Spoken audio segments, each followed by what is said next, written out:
আসসালামু আলাইকুম এভরিওয়ান, কি খবর সবার? আশা করি সবাই অনেক ভালো আছেন। আজকে আমি আপনাদের সাথে খুব সহজ একটা রেসিপি শেয়ার করব, শুকনো চালের গুঁড়ি দিয়ে চিতই পিঠার রেসিপি, যেটা এতটাই সহজ যে আপনি বাসায় খুব ইজিলি বানিয়ে ফেলতে পারবেন।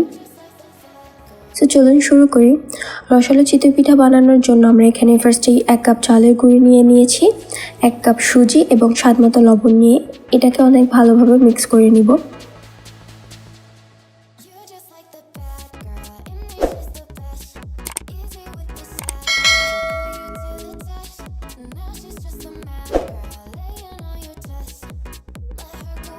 এরপরে আমরা এখানে 1 কাপ গরম পানি দিয়ে দিয়েছি। এরপরে এটাকে অনেক ভালোভাবে মিক্স করে নিব।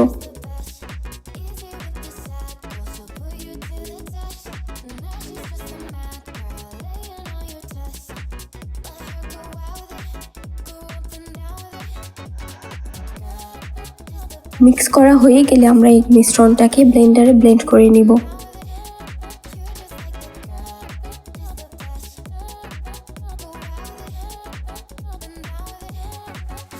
ব্লেন্ড করার পরে আমরা এটা একটা বাটিতে নিয়ে নিয়েছি। এরপর এটা অনেকটাই ঘন হয়েছে, অনেক বেশি ঘন হওয়ার কারণে আমরা এখানে আরেকটু পানি অ্যাড করে লিকুইডটাকে অনেক ভালোভাবে মিক্স করে নিব।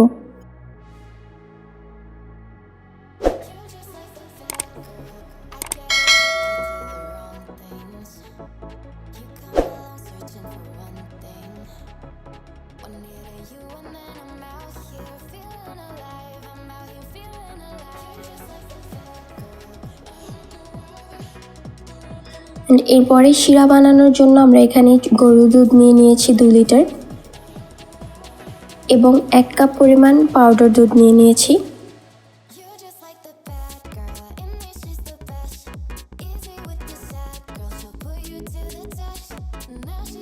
এবং আমরা এখানে গরম মশলা দিয়ে দিয়েছি, এলাচ এবং দারচিনি।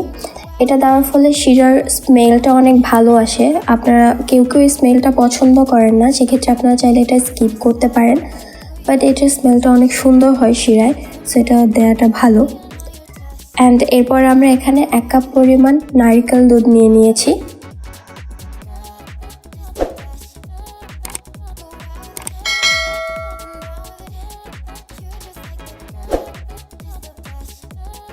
এরপর বলক আসার পরে আমরা এখানে খেজুরের গুড় দিয়ে দিয়েছি। আমরা এখানে খেজুরের গুড়টা আগে থেকেই আগুনের জালে গলিয়ে নিয়েছিলাম। এখানে একটা টেকনিক রয়েছে, যেটা হচ্ছে খেজুরের গুড়টা যদি আমরা আগুনের জালে আগে গলিয়ে না নিতাম, আস্ত দিয়ে দিতাম, তাহলে হচ্ছে দুধটা ছানা কেটে যেত। এটার কারণে খেজুরের গুড়টা আগে থেকেই গলিয়ে নিতে হয়।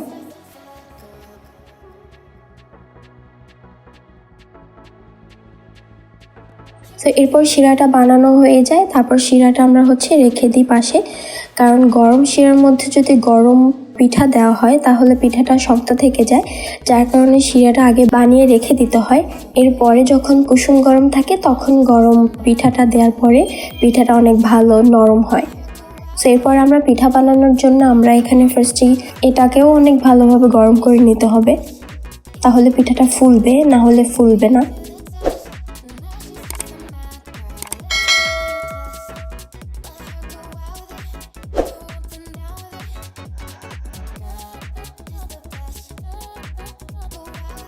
এবং পিঠাগুলোকে উঠিয়ে আমরা সাথে সাথেই আমরা যে শিরাটা বানিয়ে রেখেছিলাম আগে থেকেই সেখানে দিয়ে দিয়েছি। গরম পিঠাটাই দিতে হয়, না হলে সেটা নরম হয় না। গরম পিঠাটা দিলে সাথে সাথে তখন শিরাটা পিঠার ভেতরে একদম তখন হচ্ছে স্পঞ্জি হয় অনেক এবং রসালো হয়। সেই জন্য উঠানোর পরে সাথে সাথেই গরম পিঠাটা শিরার মধ্যে দিয়ে দিতে হয়। এভাবে করে আমরা প্রত্যেকটা পিঠা ভেজে নিয়েছি এবং সাথে সাথে আমরা শিরার ভেতরে দিয়ে দিয়েছি।